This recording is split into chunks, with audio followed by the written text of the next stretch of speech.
और next topic पढ़ने से पहले एक क्वेश्चन और मुझे बता दो कि अमार्फस सॉलिड को सुपर कूल्ड लिक्विड क्यों कहते हैं। इसके बाद हम लोग आगे बढ़ जाएंगे। Tell me. सर क्योंकि ये डिफ्यूज करता है इसलिए इसको लिक्विड बोलते हैं, स्लो डिफ्यूजन दिखता है। अच्छा, बिकॉज और amorphous solid are okay okay, very good very good. Because amorphous solid जो होते हैं are pseudo solid and they have tendency to flow like liquid. इस वजह से they are called super cooled liquid. Super cooled liquid मतलब एक liquid का temperature काफ़ी कम कर दिया गया है, वो उसको सेमी सॉलिड बना दिया गया है और इसके बाद वो उसके अंदर फ्लो होता रहता है लाइक amorphous सॉलिड। अब आते हैं classification of solid on the basis of force of attraction.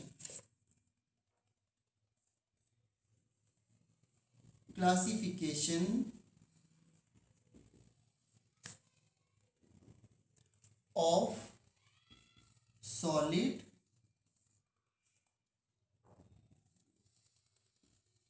on the basis of force of attraction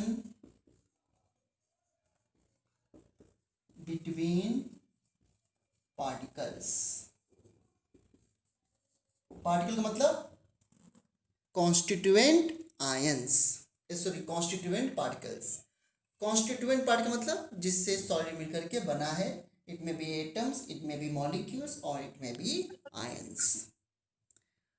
तो इस बेसिस पर जो सॉलिड होते हैं वो 4 टाइप के होते हैं।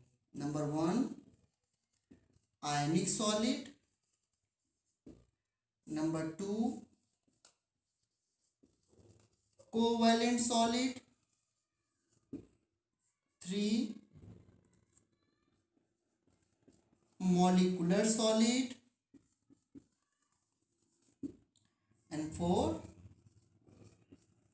metallic solid। इस तरीके से 4 टाइप के सॉलिड होते हैं।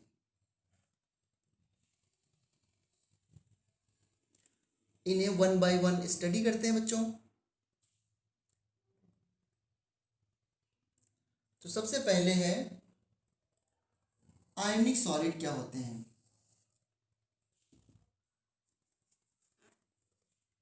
तो जब आयनिक सॉलिड को डिफाइन करना हो on the basis of force of attraction, तो आप क्या डिफाइन करेंगे, क्या बताना पसंद करेंगे इसमें कि इसमें इस टाइप के सॉलिड में कॉन्स्टिट्यूएंट पार्टिकल्स क्या हैं और उनके बीच में फोर्स ऑफ अट्रैक्शन क्या है। दैट्स इट, और कुछ नहीं बताना है। तो कोई बता सकता है मुझे आयनिक सॉलिड में कॉन्स्टिट्यूएंट पार्टिकल्स क्या हैं। हाँ, तो बताओ क्या लिखेंगे। Constituent particles are ions, that means cation, cations and anions। And force क्या होगा इनके बीच में, केटायन एनायन के बीच में क्या फोर्स होता है, हाँ। And the force between them is strong electrostatic force. ठीक है, इसमें स्ट्रॉन्ग इलेक्ट्रोस्टैटिक फोर्स होता है। For example NaCl plus minus यहाँ पे ये है MgO +2 - 2 right, Al2O3 +3 - 2, KCl diamond नहीं KCl जो जिसमें आयंस बन जाए। ओके, NH4Cl ये भी आपका आयनिक सॉलिड है क्योंकि NH4 + Cl बन रहा है, एक्सेट्रा। ये सभी आपके आयोनिक सॉलिड में आते हैं। अगर मैं इसकी एक करेक्टरिस्टिक्स की बात करूं तो आयोनिक सॉलिड की करेक्टरिस्टिक्स बताओ कोई, क्या प्रॉपर्टीज होती है आयोनिक सॉलिड में? सर इनका मेल्टिंग और बॉइलिंग पॉइंट आई होगा। बिल्कुल सही बात है, ये तो बिल्कुल सही बात है। इसमें करेक्टरिस्टिक्स में मेल्टिंग बॉइलिंग पॉइंट हाई होगा, दैट इज गुड, और ये करेक्टरिस्टिक्स आपने 10th में पढ़ा था। तो मैं तो बस एक दो पॉइंट बताऊंगा इसमें कि soluble in water in general ना, सॉल्युबल इन वाटर। दूसरा दूसरा दो पॉइंट क्या इंपॉर्टेंट है ना, they do not conduct electricity at solid state but conduct at aqueous molten state and मॉल्टन state है ना, या तो वाटर में होंगे तब ये करते हैं या फिर लिक्विड के फॉर्म में खुद ही होंगे, मॉल्टन स्टेट। ओके बच्चों, ये इनकी एक इम्पॉर्टेंट करेक्टरिस्टिक्स होती है और उनके बीच में स्ट्रॉन्ग फोर्स तो होता ही है। इससे ज़्यादा कुछ नहीं करना है यहाँ पर, बस आपको बस इस क्लासिफिकेशन में केवल बताने हैं कि कॉन्स्टिट्यूएंट पार्टिकल्स किस टाइप के कॉन्स्टिट्यूएंट पार्टिकल से मिलकर बना है सॉलिड, और उसके बीच में फोर्स बताना है, और इससे ज़्यादा कोई क्लासिफिकेशन नहीं करना है। ठीक है, तो ये हो गया आयनिक सॉलिड। नंबर 2 आते हैं कोवैलेंट सॉलिड में।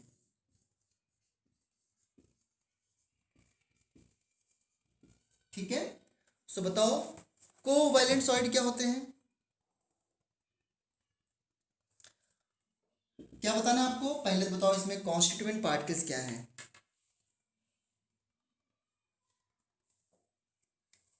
एटम्स। हाँ, देखो यहाँ पे in covalent solid constituent particles are atoms, और एटम्स में जाते हो क्या है, नॉन मेटल, क्योंकि अगर एटम्स मेटल कर दिया तो वो मेटेलिक सॉलिड बन जाएगा, तो non metals. And the forces between them,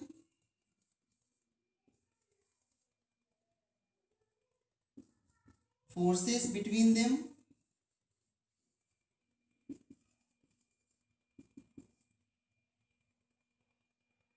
is strong covalent force, strong covalent force। इसके एग्जाम्पल क्या हैं, जैसे कि डायमंड, ग्रेफाइट,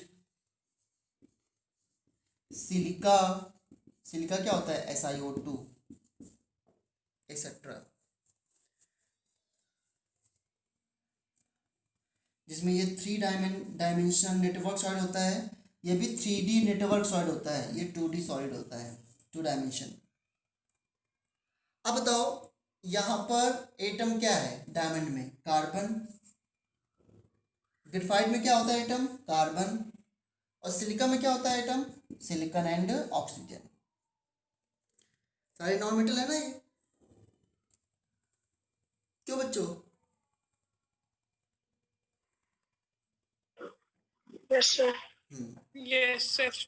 ओके, अब कैसे बनता है फोर्स इसमें आपको पता है अच्छे से कि कोएन फोर्स कैसे आता है, तो आप डायमंड देख लो, डायमंड में क्या करते हो, एक कार्बन कितने कार्बन जुड़ा होता है, 4 कार्बन से, और फिर ये कार्बन कितने कार्बन जुड़ा होगा, फिर से 4 से, क्योंकि कार्बन क्या होता है, टेट्रावैलेंट होता है, अगेन ये 4 कार्बन से, तो सभी कार्बन इसमें किस हाइब्रिडेशन में है, sp3, ऑल कार्बन है sp3 हाइब्रिडाइज, और ये 3D पिक्चर बन गया, 3 डायमेंशनल, इसे बोलते हैं 3 डायमेंशनल नेटवर्क सॉलिड है ना, 3D नेटवर्क सॉलिड। और इसलिए पता है इनके जो बॉइलिंग और मेल्टिंग पॉइंट होते हैं 3D नेटवर्क सॉलिड के, 3D नेटवर्क सॉलिड के जो बॉइलिंग पॉइंट और मेल्टिंग पॉइंट होते हैं ये आयनिक सॉलिड से भी ज़्यादा हो जाते हैं। केवल 3D की बात कर रहा हूँ मैं। तो इसमें कॉन्स्टिट्यूएंट पार्टिकल्स क्या है? Carbon atoms. ग्रेफाइट की बात करो तो ग्रेफाइट में क्या होता है? ये क्या है? बैड कंडक्टर है ना, this is a bad conductor of electricity. Graphite देखो, ग्रेफाइट में एक कार्बन 3 कार्बन से जुड़ा होता है इससे,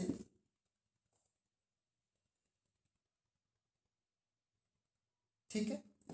1 carbon attach to 3 carbon atom, और कार्बन के आउटर मोस्ट में होते हैं 4 इलेक्ट्रॉन्स। 4 में 3 इलेक्ट्रॉन्स ने बना लिया 3 कोवेलेंट बॉन्ड्स, तो एक अनपेयर्ड बच गया। इसी तरीके से अगर मैं इस कार्बन की बात करूं तो ये कार्बन फिर से 3 कार्बन से जुड़ा होता है इससे, और ये भी, इसके पास भी एक अनपेयर्ड बच गया। ये कार्बन भी 3 कार्बन से जुड़ा होगा, इसके पास भी एक अनपेयर्ड बच गया। ये कार्बन 3 कार्बन से जुड़ा होगा तो एक इधर हो गया, एक ये कार्बन हो गया, एक ये हो गया, इसके भी 3 बॉन्ड हो गए। ये कार्बन एक ऐसे हो गया, एक ऐसे हो गया, इसके पास भी 3 बॉन्ड। तो सभी कार्बन जो है वो 3 कार्बन से जुड़े होते हैं और सभी के पास एक एक अनपेयर्ड बच जाता है। सो इसलिए ये ग्रेफाइट है, इसमें बहुत सारी हेक्सागन्स बन जाती हैं, आपने देखा भी है इसका structure. This is a graphite, okay, and it is a good conductor of electricity because of having free electrons like this. Generally covalent solid जो होते हैं वो बैड कंडक्टर होते हैं, but graphite is a good conductor क्योंकि इसकी geometry इस तरह होती है कि इसमें एक कार्बन 3 कार्बन जुड़ा होता है, इस तरह हेक्सागन बनाता है।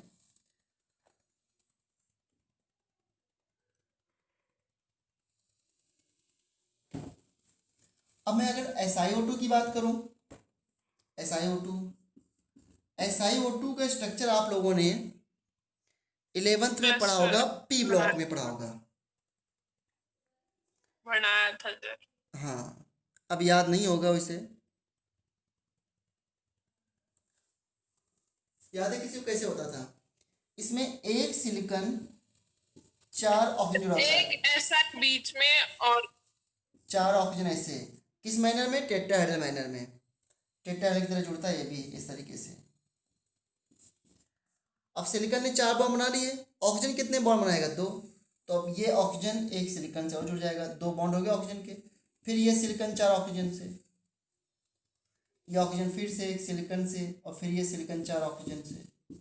इस तरीके से ये 3D पिक्चर बन के तैयार हो जाता है, and so on like that, है ना।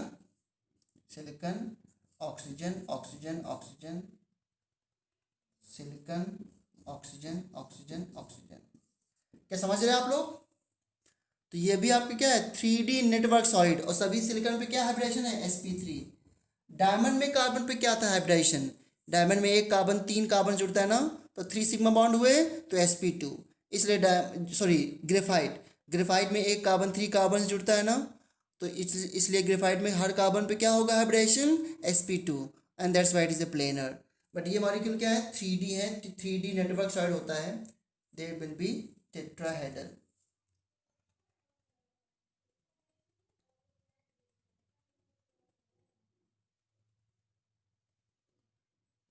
समझ आ गया सभी को? Yes sir. ओके, थोड़ा बोर हो रहे हो मुझे पता है, मगर थोड़ा थ्योरी है इसमें, क्या करें। नेक्स्ट आते हैं हम लोग मॉलिक्यूलर सॉलिड में।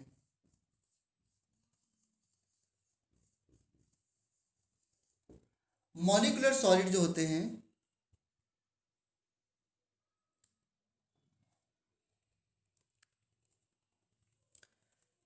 में कॉन्स्टिट्यूएंट पार्टिकल्स क्या होंगे? नंदनी, कॉन्स्टिट्यूएंट पार्टिकल्स क्या होंगे मॉलिक्यूलर सॉलिड में? Molecules. Very good Nandini, you are the best student. ये क्या है? सर मेरे को ब्लैक बोर्ड क्लियर नहीं दिख रहा था, अब दिखा है। हाँ कोई बात नहीं, जब तक हम हैं तब तक व्हाइट बोर्ड जरूर दिखेगा क्लियर, और ब्लैक बोर्ड नहीं दिखा पाऊंगा मैं भी। आपकी आवाज भी नहीं आ रही। मेरी आवाज नहीं आ रही है? झूठ बोल रहे हो ना? सीमा मेरी आवाज नहीं आ रही है?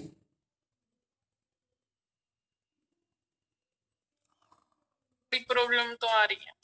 हाँ, थोड़ा सा नेटवर्क प्रॉब्लम हो सकती है। बारिश शुरू हो गई ना इसे। अच्छा अच्छा, तो इसमें कोई बात नहीं, आप कोशिश करना समझने की, नहीं तो रिकॉर्डिंग तो भेज ही दूंगा मैं। तो कांस्टेंट पार्टिकल्स में क्या होते हैं? मॉलिक्यूल्स। ठीक है, अब जो मॉलिक्यूल्स हैं they can be polar and they can be non polar. अगर मॉलिक्यूल नॉन पोलर है तो इनके बीच में जो फोर्स ऑफ अट्रैक्शन होगा उसका नाम होगा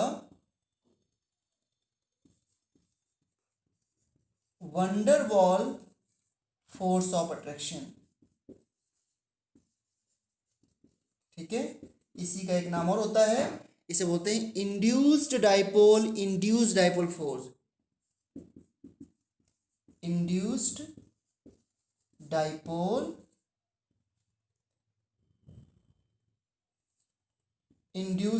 फोर्स।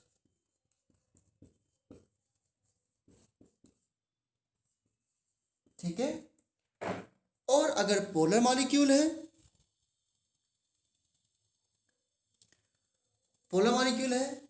तो पोलर मॉलिक्यूल्स क्या होते हैं? जिसका नेट डाइपोल मोमेंट क्या हो? जीरो ना हो, उसे बोलते हैं polar molecules. Not equal to हाँ, और जिसका नेट डाइपोल मोमेंट जीरो होता है उसे क्या बोलते हैं हम लोग? Non polar molecule. अब पोलर मॉलिक्यूल के बीच में क्या फोर्स हो सकता है? Number one, dipole force, dipole force, और दूसरा हाइड्रोजन बॉन्डिंग। समझे? ये हो सकते हैं। इनके एग्जाम्पल और देख लो, कोई ऐसा एग्जाम्पल बताओ जिसमें डाइपोल फोर्सेस होता हो।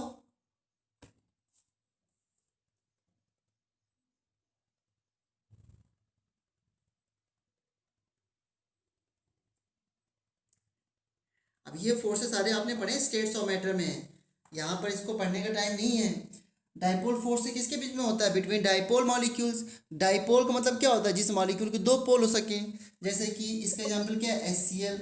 अगर बहुत सारे HCl सैंपल में एक साथ हों तो देखो ये मॉलिक्यूल पोलर है, इसका नेगेटिव पार्ट है, ये पॉजिटिव पार्ट है, ये पॉजिटिव पार्ट है, ये नेगेटिव पार्ट है। देखो नेगेटिव पॉजिटिव आपस में इंटरेक्ट हो गए, तो one end of dipole molecule interact with opposite end of other dipole molecule, that is dipole forces. तो HCl हो गया, HBr हो गया, HBr में भी डाइपोल फोर्स है, CH3 मॉलिक्यूल में डाइपोल फोर्सेस है। जो मॉलिक्यूल पोलर है उसके बीच में डाइपोल फोर्सेस होगा। और हाइड्रोजन बॉन्डिंग किस टाइप के मॉलिक्यूल के बीच में होगा? जिसमें hydrogen is directly attached to more electronegative elements like H2O, like HF, like NH3, H2O। हाँ ETC, इनके बीच में। जैसे आइस है, आइस सॉलिड है ना, आइस, क्या बच्चों? Yes sir. तो आइस सॉलिड है तो उसमें वाटर मॉलिक्यूल किस फोर्स से जुड़े होते हैं आइस में? Hydrogen bonding. हाइड्रोजन बॉन्डिंग से, दैट्स इट। और एग्जांपल कुछ दो वंडरवॉल फोर्स के बीच में। वंडरवॉल फोर्स किस में काम करें? मॉलिक्यूल के एग्जांपल दो। I2 solid, Cl2, Br2। पता आप लोगों को वंडरवॉल फोर्स की स्ट्रेंथ साइज बढ़ने से बढ़ती है। Strength of van der Waals force increases with size. इसलिए देखो I2 क्या होता है? सॉलिड। अब बताओ मुझे I2 मॉलिक्यूल पोलर है कि नॉन पोलर है? Non polar. नॉन पोलर, क्योंकि इसके बीच में डिफरेंस इन इलेक्ट्रोनेगेटिविटी क्या है? जीरो। तो ये मॉलिक्यूल नॉन पोलर है। तो नॉन पोलर मॉलिक्यूल के बीच में कौन सा फोर्स होंगे? Van der Waals force. तो I2 में कौन सा फोर्स होगा? I2 अगर साथ हैं तो वंडरवॉल फोर्स होगा। Br2 साथ में है तो कौन सा फोर्स होगा? Van der Waals force. वंडरवॉल। और Cl2 साथ में कौन सा फोर्स होगा? Van der Waals force. अब आप बताओ जरा, रूम टेम्परेचर पर Br लिक्विड होता है, Cl गैस होता है, और आयोडीन सॉलिड क्यों है रूम टेम्परेचर पे? जबकि तीनों में वंडरवॉल फोर्स है। कौन बताएगा इसका रीजन? उसको मिलेंगे 2 रुपए इनाम। इन तीनों मॉलिक्यूल में डाइपोल मोमेंट 0 है, तीनों मॉलिक्यूल जो है वो नॉन पोलर है, बट स्टिल आयोडीन सॉलिड है, Br2 लिक्विड है, Cl2 गैस है। इसका क्या रीजन है?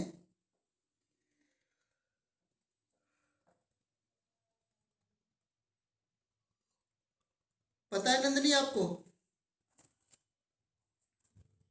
सर इनके साइज पे। हाँ, बिल्कुल सही जवाब।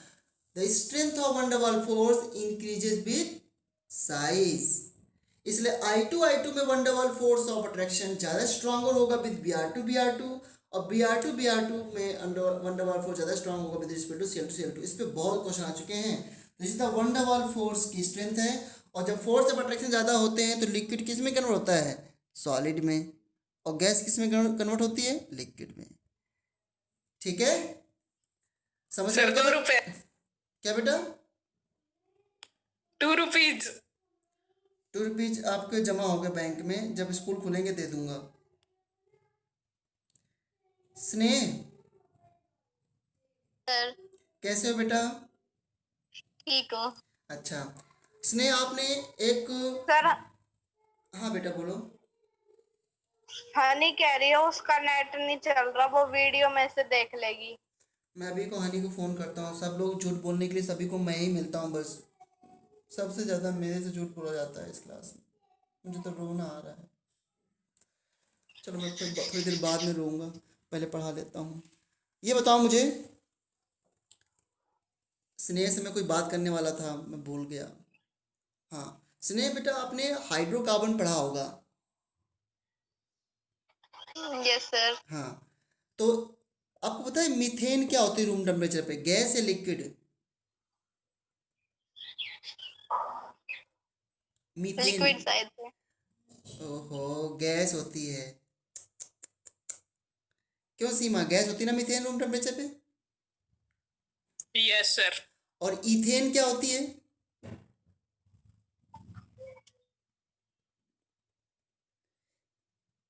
क्यों इथेन सचिन? लिक्विड होती है। सचिन, रूम टेम्परेचर पे इथेन क्या होती है?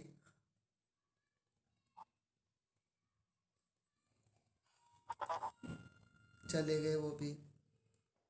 गैस होती है। अच्छा, प्रोपेन क्या होती है? गैस। हाँ वेरी गुड, देखो 2 बार गलत आने के बाद तीसरी बार सही हो गया। अच्छा, ब्यूटेन क्या होगी रूम टेम्परेचर पे? सारी गैस होंगी सर। ब्यूटेन भी गैस है रूम टेम्परेचर पे। अब मुझे बताओ कि हाइड्रोकार्बन पोलर होते हैं कि नॉन पोलर होते हैं? मतलब CH4 C2H6 और C3H8, ये सारे पोलर हैं कि नॉन पोलर हैं? पोलर है। पोलर। हे भगवान, मैं कहाँ जाऊं? कार्बन हाइड्रोजन में डिफरेंस इन इलेक्ट्रोनेगेटिविटी ऑलमोस्ट 0 ही होता है। कार्बन हाइड्रोजन की इलेक्ट्रोनेगेटिव कोई डिफरेंस नहीं है, और हाइड्रोजन हाइड्रोजन के में तो डिफरेंस 0 है ही है। तो carbon hydrogen bond almost non polar है। और C2H6 देखो, C2H6 में ये है इस तरीके से 6 हाइड्रोजन ऐसे जुड़ते हैं ना, 6 हाइड्रोजन। तो कार्बन हाइड्रोजन बॉन्ड के बीच में इलेक्ट्रोनेगेटिविटी डिफरेंस 0 है, और कार्बन कार्बन में डिफरेंस इन इलेक्ट्रोनेगेटिविटी 0 होता ही है। तो C2H6 भी क्या हुआ? Non polar. C3H8 क्या हुआ? Non polar. तो हाइड्रोकार्बन क्या होते हैं, पोलर कि नॉन पोलर? Non polar. क्योंकि इस कार्बन कार्बन और कार्बन हाइड्रोजन में डिफरेंस इन इलेक्ट्रोनेगेटिविटी क्या होता है? 0। 0। सर फिर कार्बन हाइड्रोजन से इलेक्ट्रॉन ले कैसे लेता है? कब लिया बताओ तूने? वो लेता है ना सर, वो नहीं, कब बॉन्ड लिया टूट है? के निकल। कब लिया है बॉन्ड बताओ बनाते ना। थे। मैकेनिज्म में तो ऐसे ही समझाते हैं। मैकेनिज्म में OH होते हैं और भी पोलर ग्रुप होते हैं।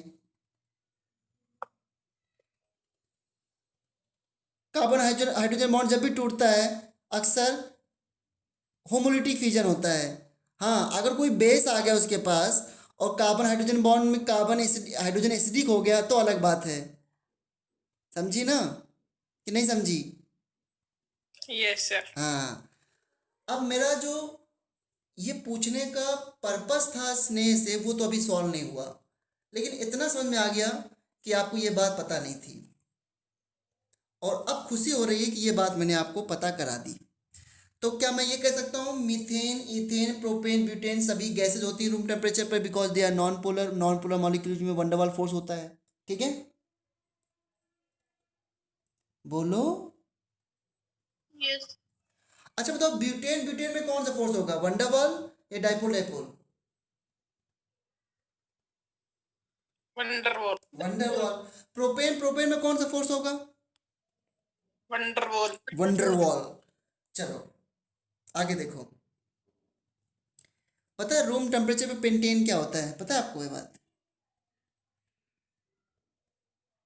बताओ क्या होगा?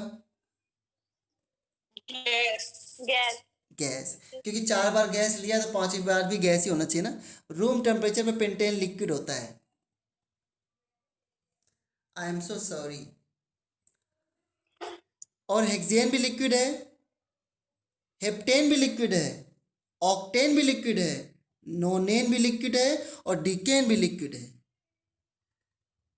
अब आपने एनसीईआरटी अगर कभी पढ़ी हो किसी जमाने में तो उसमें लिखा हुआ है 1 से लेकर के 4 तक हाइड्रोकार्बन जो होते हैं वो गैस होते हैं और 4 से लेकर के 17 तक हाइड्रोकार्बन जो होते हैं वो लिक्विड यस होते हैं। सर, लिखा हुआ है। लिखा हुआ है। लिखा हुआ है। आपने लिखे को कभी पढ़ा है? आज तक नहीं पढ़ा ना। शिवराज सर ने भी बताया था। हाँ, क्यों ऐसा होता है बताओ? 5 के आगे सारे हाइड्रोकार्बन 17 तक लिक्विड क्यों होते हैं बताओ? आज में इसका नंबर बढ़ जाते हैं उसमें। क्योंकि साइज बढ़ने से वंडरवाल फोर्स की स्ट्रेंथ बढ़ती है और वंडरवाल फोर्स स्ट्रेंथ बढ़ेगी तो फिर बढ़ती गैस है। से लिक्विड और फिर लिक्विड से क्या बन जाएगा, सॉलिड। नहीं समझे बात को? तो कोई एक क्वेश्चन आज के बाद पूछे तो जवाब दे देना इस चीज का। अच्छा 17 से आगे सारे हाइड्रोकार्बन सॉलिड क्यों हैं? डायमंड में सारे कार्बन तो हैं। डायमंड पोलर है कि नॉन पोलर, बताओ जरा। Diamond, non polar. लेकिन डायमंड सॉलिड है कि लिक्विड है? Solid. क्यों? सॉलिड। क्यों बताओ क्यों? क्योंकि इसमें बहुत सारे कार्बन हैं। साइज बढ़ता है। हाँ, तो इसमें वंडरवाल स्ट्रेंथ ऑफ वंडरवॉल। बहुत बढ़ गया। Very good very good. आप समझे बात को कि नहीं समझे? आज बहुत ही मैंने समझ गए सर। गहराई की बात बताई आज, इसलिए आपने अपने 2 रुपये आप उधार कर लो। ठीक है, तो ये हो गया अबाउट मॉलिक्यूलर सॉलिड। अब थोड़ा सा बताता हूँ मेटेलिक सॉलिड के बारे में, फिर चैप्टर ये स्टार्ट होगा अच्छे से, इंटरेस्टिंग भी है इसके बाद। तो 4th है मेटेलिक सॉलिड।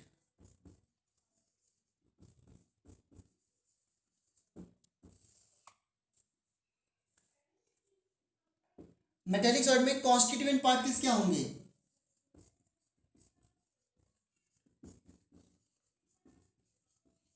क्या सर? Metals. मेटेलिक सॉलिड में कॉन्स्टिट्यूएंट पार्टिकल्स क्या होंगे बताओ? Metal. एटम्स। हाँ मेटल। हाँ एटम्स, मतलब एटम्स में क्या होगा, मेटल्स है ना, मेटल्स एंड मोबाइल इलेक्ट्रॉन्स। ठीक है, मेटल्स होते हैं इसमें और मोबाइल इलेक्ट्रॉन्स होते हैं। अच्छे से लिख देता हूँ मैं इलेक्ट्रॉन्स, नहीं कहोगे सर की राइटिंग बहुत खराब है। ठीक है, इनके बीच में जो फोर्स होता है एंड फोर्स ऑफ अट्रैक्शन जो होता है वो है वीक मेटेलिक फोर्स या वीक इलेक्ट्रोस्टैटिक फोर्स। यहाँ पर इलेक्ट्रोस्टैटिक फोर्स ही होता है मगर वीक होता है। देखो कैसे मेटेलिक सॉलिड बनता है। मान लो बहुत सारे सोडियम आयन है इस तरीके से, सोडियम आयन। पता है metallic solid good conductor of electricity होते हैं because they have free electrons. ये बहुत सारे सोडियम आयन है। बताओ सीमा, क्या सोडियम आयन आपस में अट्रैक्ट होंगे फिर ये? No. क्योंकि पॉजिटिव चार्ज है। लेकिन जितने सोडियम आयन होंगे उनके इलेक्ट्रॉन्स भी तो होंगे और ये इलेक्ट्रॉन क्या करते रहते हैं, मूव करते रहते हैं। जब मूव करते रहेंगे तो सोडियम इस इलेक्ट्रॉन की तरफ अट्रैक्ट होगा, ये सोडियम इस इलेक्ट्रॉन की तरफ अट्रैक्ट होगा और इस तरीके से मेटल आयन आपस में पास बने रहते हैं क्योंकि उनके उनको जो है ये मोबाइल इलेक्ट्रॉन से आपस में क्लोज बना के रखते हैं। So binding force is created due to mobile electrons. यहाँ पर मेटल आयन को एक नाम से बोलते हैं कर्नल। सर वो तो आउटर सेल को बोलते हैं। तो ये आउटर सेल वाले इलेक्ट्रॉन्स तो है ना, आउटर सेल को बोलते हैं। Metal ion is called kernel in metallic bonds. अब बताओ ये गुड कंडक्टर ऑफ इलेक्ट्रिसिटी क्यों है? Because they have Free ion. Free electrons, है ना, फ्री इलेक्ट्रॉन्स है ना, मोबाइल इलेक्ट्रॉन्स। अच्छा, मेटल आयंस आपस में क्लोज क्यों बने रहते हैं? कौन इनको क्लोज रखता है? Mobile electrons, right. Electron. हाँ। Mobile electron. अब ये वीक फोर्सेस क्यों हैं? क्योंकि मेटल आयंस ज़्यादा क्लोज नहीं आ सकते, क्योंकि उन पे क्या चार्ज होता है? पॉजिटिव चार्ज होता है। बट ये हमेशा वीक फोर्स नहीं होते हैं, ये स्ट्रॉन्ग फोर्स भी हो सकते हैं अगर मेटल आयन की ऑक्सीडेशन स्टेट ज़्यादा हो और एक मेटल आयन ज़्यादा इलेक्ट्रॉन लूज करे। याद करो बच्चों, बल्ब में कौन सा मेटल यूज करते हो? बल्ब में Tungsten. टंगस्टन, और टंगस्टन के बीच में भी तो मेटेलिक बॉन्ड ही होता है, बट उसमें उसका मेटेलिक बॉन्ड बहुत स्ट्रांग है, क्योंकि टंगस्टन में क्या होता है? W इसका सिंबल होता है और इस पर 6 पॉजिटिव चार्ज होते हैं और एक टंगस्टन के रिस्पेक्ट में 6 इलेक्ट्रॉन्स आते हैं। तो बताओ क्या इलेक्ट्रोस्टैटिक फोर्स बहुत स्ट्रांग नहीं हो गया? +6 और -6 के बीच में फोर्स ऑफ अट्रैक्शन ज़्यादा स्ट्रांग हो ना। आपको पता है ना, force proportional to Q1 into Q2। समझे बच्चों? Yes sir. हाँ, तो टंगस्टन में बहुत स्ट्रांग फोर्स होता है because of high positive and negative charge. So this is all about second classification, that is based on force of attraction. अब इसका जो नेक्स्ट पार्ट है, नेक्स्ट क्लास स्टार्ट करेंगे, लेकिन अभी इसमें एक क्वेश्चन करते हैं हम लोग, है ना। आपको बताना है आइडेंटिफाई टाइप ऑफ सॉलिड। एक क्वेश्चन मैं दे रहा हूँ आपको।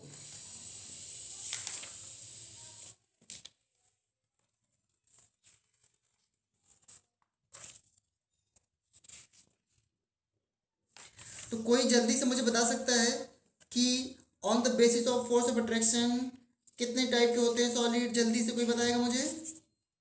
4। नेम बताओ सभी के। आयनिक, मेटेलिक, कोवेलेंट और molecular. Very good, very good. कोई बता सकता है आयनिक सॉलिड क्या होते हैं? जल्दी से। जिसमें आयंस होते हैं। आयंस मतलब जिसमें कौन से constituent हैं? particles पार्टिकल आयंस होते हैं। और फोर्स इलेक्ट्रोस्टैटिक होता है। वेरी हाँ। गुड। चलो इसके बाद जल्दी बताओ मुझे, कोवेलेंट सॉलिड क्या होते हैं? Covalent solid the constituent constituent particles. Particle atoms होते हैं और उनकी फोर्स भी स्ट्रॉन्ग होती है। कोवेलेंट फोर्स एटम्स में क्या होते हैं? मेटल्स या नॉन मेटल्स? Non metals. हाँ, वेरी गुड, वेरी गुड। और इसके बाद मॉलिक्यूलर सॉलिड क्या होते हैं? जिनमें कॉन्स्टिट्यूएंट पार्टिकल्स मॉलिक्यूल्स होते हैं।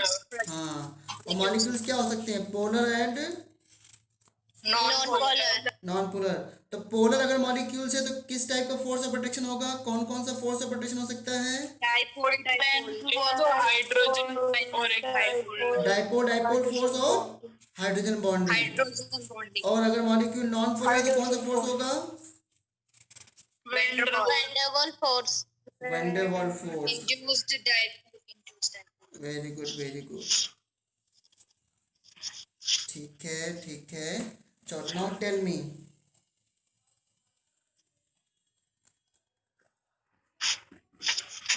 Identify types of solid.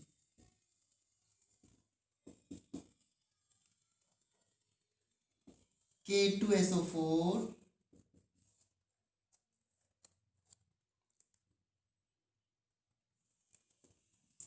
tin, potassium, NaBr,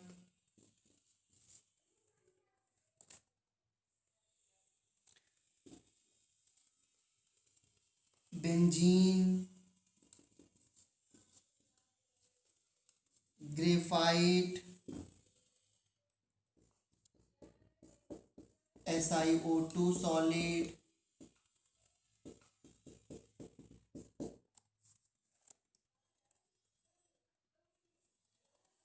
urea, P4 molecule,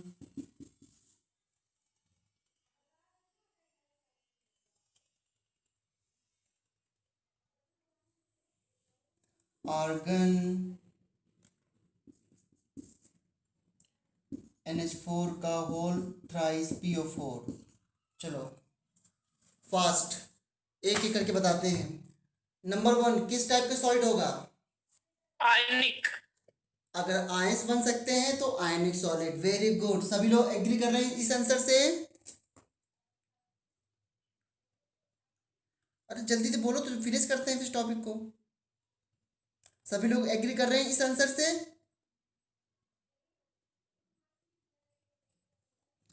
क्या हो गया, कोई बोलते ही नहीं? Yes, sir. Okay okay Yes, sir. Okay. So this is ionic because इसमें क्या बनते हैं? आयन। टिन कौन सा होगा बताओ? Tin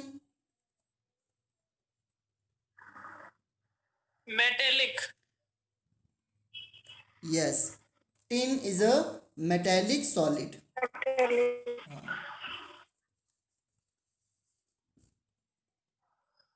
potassium Metallic. Metallic solid क्योंकि हाँ। NaBr ionic. Ionic solid. Ionic. Molecular. Benzene नहीं, NaBr आयनिक होगा। Benzene non molecular solid. Non polar है ना? हाँ, तो नॉन पोलर है बेंजीन और ये मॉलिक्यूल है यस सर। तो molecular solid. Okay, this is called molecular Yes, sir. Solid.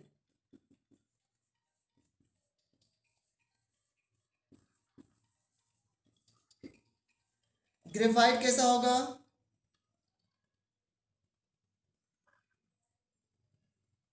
Graphite बच्चों, ग्रेफाइट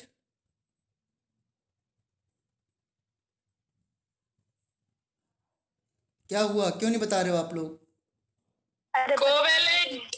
कोवैलेंट, क्योंकि इसमें कांस्टेंट पार्टिकल्स क्या है? Atoms, that is the covalent solid. SiO2 covalent. Covalent है ना? Covalent. हाँ। और urea,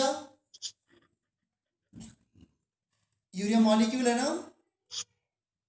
molecular solid. P4 molecule है, मॉलिक्यूलर सॉलिड। आर्गन क्या होगा? आर्गन एटम के बीच में कौन सा फोर्स होगा? वंडरवॉल्स है ना? एंड मॉलिक्यूलर सॉलिड तो you can say van der Waals force या मॉलिक्यूलर सॉलिड बोल सकते हो। वंडरवॉल फोर्स या मॉलिक्यूलर सॉलिड। NH3 का होल थ्राइस PO4, इसमें क्या होगा जल्दी बताओ? इसमें हाइड्रोजन बॉन्डिंग होगी शायद। अरे पागल, ये आयंस नहीं होंगे इसमें? NH4 plus PO4 3 minus. क्यों बेटा सीमा? Yes sir. हाँ, तो it will be yes sir. Yes sir. Ionic solid. समझ आ गया?